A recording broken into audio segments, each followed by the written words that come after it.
வாழென்று சொன்னவுடன் மயில் வீரன் தான் மகத்தான சிவசக்தி பதமேற்கொண்டே ஆவென்று மயிலேறி கைலாசத்தை ஆவலுடன் சுற்றி வரும் போதிலேதான் சூழென்றே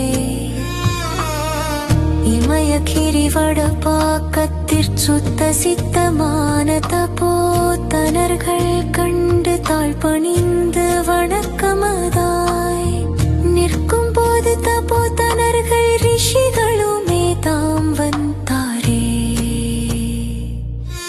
வந்தவரை தான் பார்த்து வரையில் நிற்க மகத்தான சற்குரு வெண்கடி பயிந்தே இந்த மலை சாரலிலே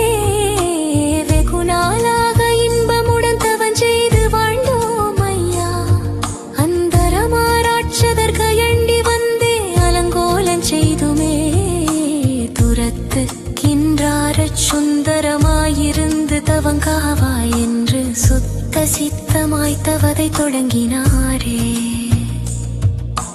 தொங்கி மனமடங்கி நிலை தன்னை காத்து சுத்தமுடன் நின்று விளையாடும் போதில் அடங்கி மனமடங்காத அசுரர் தாமும் அஞ்சாமல் அழும்பு செய்யும் மகத்தை பார்த்து திடங்கொண்டு மயிலேறிச் செவ்வேல் கொண்டு சிவந்து வரும் அசுரர் கிளை மாளவென்று படங்கு வித்து வேல் முனையை தியானம் பண்ணி பாய விட அசுரர் கிளை பறந்து போச்சே. பறந்து போய் பலவிதமாய் ரூபம் கொண்டு